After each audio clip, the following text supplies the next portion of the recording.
जय हिंद दोस्तों, स्वागत है आपका नॉलेज कैफे चैनल पर। दोस्तों आज हम एक बेहद ही महत्वपूर्ण विषय पर चर्चा करने वाले हैं। हम बात करने वाले हैं भारत के पूर्वोत्तर राज्यों में से एक राज्य अरुणाचल प्रदेश के बारे में। आइए जानते हैं कि चीन आखिर क्यों अरुणाचल प्रदेश को अपना बताता है, क्यों चीन अरुणाचल प्रदेश को भारत का हिस्सा नहीं मानता है, इसके पीछे का क्या इतिहास है। वीडियो काफी इंटरेस्टिंग होने वाला है, एंड तक जरूर देखें। तो दोस्तों भारत और चीन के बीच सीमा विवाद सालों से चलता आ रहा है। भारत के ऐसे कई इलाके हैं जिन पर चीन अपना दावा करता है। इन्हीं में से एक है अरुणाचल प्रदेश, जो भारत का 24वां राज्य है और भौगोलिक दृष्टि से पूर्वोत्तर के राज्यों में यह सबसे बड़ा राज्य है। चीन कई सालों से इसके पीछे हाथ धोकर पड़ा है। असल में वो इसे अपना इलाका मानता है। चीन अरुणाचल प्रदेश को दक्षिणी तिब्बत बताता है। वैसे तो तिब्बत ने भी कई साल पहले खुद को स्वतंत्र राष्ट्र घोषित कर दिया था, लेकिन चीन इसको नहीं मानता है और उस पर अपना अधिकार बताता है। तो दोस्तों सबसे पहले मैं आपको अरुणाचल प्रदेश के बारे में बता देता हूँ। भारत के पूर्वोत्तर राज्यों, जिन्हें भारत के 7 सिस्टर स्टेट्स कहा जाता है, उनमें से अरुणाचल प्रदेश एक प्रमुख राज्य है। दोस्तों अरुणाचल प्रदेश, जिसका अर्थ है उगते सूरज की भूमि, लंबे समय से भारतीय सब कॉन्टिनेंट का एक मान्यता प्राप्त क्षेत्र रहा है। ये देश के उत्तर पूर्वी भाग में एक पहाड़ी क्षेत्र का गठन करता है, जिसकी सीमा पश्चिम में भूटान, उत्तर में तिब्बत, पूर्व में म्यांमार और दक्षिण पूर्व में भारत के राज्य नागालैंड और दक्षिण पश्चिम में राज्य असम से लगी हुई है। भारत के पूर्वोत्तर राज्यों में अरुणाचल प्रदेश क्षेत्रफल के हिसाब से सबसे बड़ा राज्य है, जिसका क्षेत्रफल 83,743 वर्ग किलोमीटर है। 2011 की जनगणना के अनुसार अरुणाचल प्रदेश की जनसंख्या 13,82,611 है। ये एक जातीय रूप से विविध राज्य है, जिसमें मुख्य रूप से पश्चिम में मोनपा लोग, केंद्र में तानी लोग, पूर्व में ताई लोग और राज्य के दक्षिण में नागा लोग निवास करते हैं। वैसे दोस्तों अरुणाचल के क्षेत्र में निवास करने वाले लोगों का इतिहास 11,000 साल पुराना है। अरुणाचल प्रदेश का आधुनिक इतिहास आज से लगभग 150 साल पुराना है। जब अरुणाचल प्रदेश असम राज्य का हिस्सा था, 1912 और 13 में ब्रिटिश सरकार ने पूर्वोत्तर भारत के लोगों के साथ पश्चिम में बालीपारा सीमांत पथ, पूर्व में सादिया सीमांत पथ और अबोर मिसमी पहाड़ियों और तिरप सीमांत पथ की स्थापना के लिए समझौता किया। वे इलाके मिलकर नॉर्थ ईस्ट फ्रंटियर एजेंसी बन गए, जिसे अब अरुणाचल प्रदेश राज्य के नाम से जाना जाता है। दोस्तों स्वतंत्रता प्राप्ति के बाद 1962 तक इस राज्य को नॉर्थ ईस्ट फ्रंटियर एजेंसी के नाम से जाना जाता था। उस समय तक यह राज्य संवैधानिक रूप से असम राज्य का एक हिस्सा ही था, लेकिन इसके बाद से ही अरुणाचल प्रदेश को एक अलग राज्य बनाए जाने की भरपूर प्रयास किए और आखिरकार 1972 में अरुणाचल प्रदेश को केंद्र शासित प्रदेश के रूप में स्थापित किया, जिसका नाम बदलकर अरुणाचल प्रदेश कर दिया गया। और कुछ वर्षों बाद 20 फरवरी 1987 को अरुणाचल प्रदेश को भारतीय संघ के 24वें राज्य के रूप में गठित कर दिया गया था। बता दूं कि अरुणाचल प्रदेश की राजधानी ईटानगर है और वर्तमान में पेमा खांडू अरुणाचल प्रदेश के मुख्यमंत्री हैं। तो दोस्तों मैंने आपको अरुणाचल प्रदेश के इतिहास के बारे में बता दिया है। अगर यहाँ तक जानकारी पसंद आई हो तो वीडियो को लाइक कर दें और चैनल को भी सब्सक्राइब कर दें। चलिए अब हम अपने वीडियो के मेन टॉपिक पर बात करते हैं कि आखिर क्यों चीन अरुणाचल प्रदेश को अपना बताता है। तो दोस्तों इससे पहले मैं आपको अरुणाचल प्रदेश पर चीन की महत्वाकांक्षाओं को समझाने के लिए ब्रिटिश शासन काल की तरफ ले जाना चाहूंगा। दोस्तों कहते हैं कि प्राचीन काल में भारतीय शासकों और तिब्बती शासकों ने तिब्बत और अरुणाचल प्रदेश के बीच कोई निश्चित सीमा का निर्धारण नहीं किया था। यहाँ तक कि साल 1912 तक तिब्बत और भारत के बीच कोई स्पष्ट सीमा रेखा नहीं खींची गई थी, क्योंकि इन इलाकों पर न ही मुगलों का अधिकार था और न ही अंग्रेजों का। इस वजह से सीमा को लेकर भारत और तिब्बत के लोग भी असमंजस की स्थिति में थे। सीमा रेखा के निर्धारण को लेकर 1914 में शिमला में तिब्बत, चीन और ब्रिटिश भारत के प्रतिनिधियों की बैठक हुई। उस समय ब्रिटिश शासकों ने अरुणाचल प्रदेश के तवांग और दक्षिणी तिब्बत को भारत का हिस्सा मांगा, जिसे तिब्बत के प्रतिनिधियों ने भी स्वीकार किया, लेकिन चीन इसे मानने को तैयार नहीं था। इसलिए वो बैठक से निकल गया और बाद में इस पूरे इलाके को अंतर्राष्ट्रीय स्तर पर मान्यता मिली और वो भारत और विश्व के नक्शे पर आ गया। दोस्तों जब तक भारत पर अंग्रेजों का राज था, चीन मैकमोहन रेखा को लेकर एकदम खामोश था, लेकिन जैसे ही सन 1947 में ये शासन खत्म हुआ, चीन बेचैन हो गया। उसकी नजरें अरुणाचल प्रदेश पर जा टिकी, जिसे वह दक्षिणी तिब्बत का हिस्सा बताता है। इतिहास में ऐसी कोई घटना या किस्सा नहीं है जो ये साबित कर सके कि अरुणाचल प्रदेश तिब्बत या फिर चीन का हिस्सा है।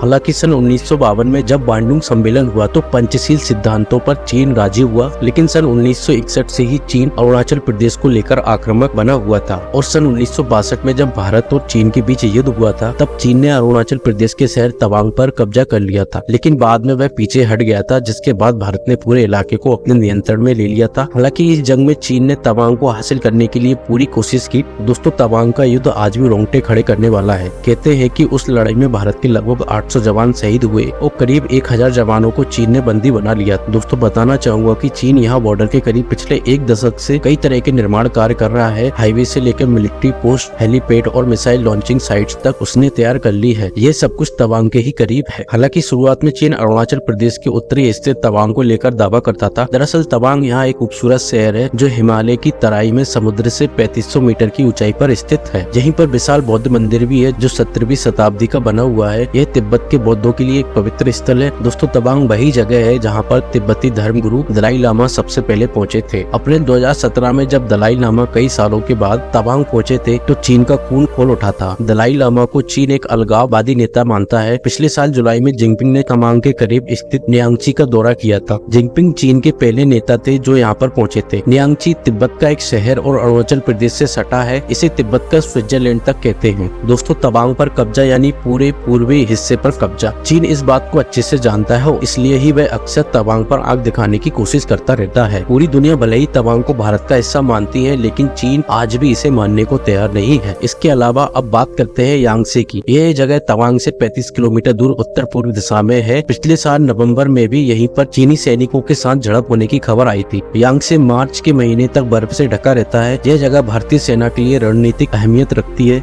दोस्तों भारत और चीन के 3 से 3,500 सैनिक इस इलाके के आसपास तैनात रहते हैं। दोनों तरफ से सड़क का अच्छा खासा नेटवर्क है और वास्तविक नियंत्रण रेखा LAC के करीब सैनिक गश्त करते रहते हैं। दोस्तों यांगसे वह जगह है जहाँ से चीन पूरे तिब्बत पर नजर रख सकता है। साथ ही उसे LAC की जासूसी करने का भी मौका मिल जाएगा। मौजूदा विवाद की बात करें तो चीन की तरफ से अरुणाचल प्रदेश में 11 पहाड़ियों और नदियों के नाम बदलने का फैसला लिया गया है। चीन ने इसे आधिकारिक तौर पर जारी किया और इनके कोऑर्डिनेट भी दिए हैं। ऐसा चीन ने पहली बार नहीं किया है। यह तीसरी बार है जब चीन ने अरुणाचल की जगहों के नाम बदले हो। इससे पहले अरुणाचल के गाँवों के नाम भी बदले गए थे। हालांकि इस पर भारत के द्वारा भी प्रतिक्रिया दी गई कि चीन ने पहली बार ऐसी कोशिश नहीं की है, हम इसे अस्वीकार करते हैं। इस तरह की कोशिश से वास्तविकता नहीं बदली जाएगी। अरुणाचल प्रदेश भारत का अभिन्न अंग रहा है और हमेशा रहेगा। तो दोस्तों चीन के रुख ने हर बार एक बात साफ की है कि वो किसी भी हाल में भारत के साथ सीमा विवाद को सुलझाना नहीं चाहता है। यानी चीन हमेशा भारत के लिए एक बड़े खतरे की तरह रहेगा। एक ऐसा खतरा जो कभी भी बढ़ सकता है और भारतीय जमीन कब्जाने की कोशिश कर सकता है।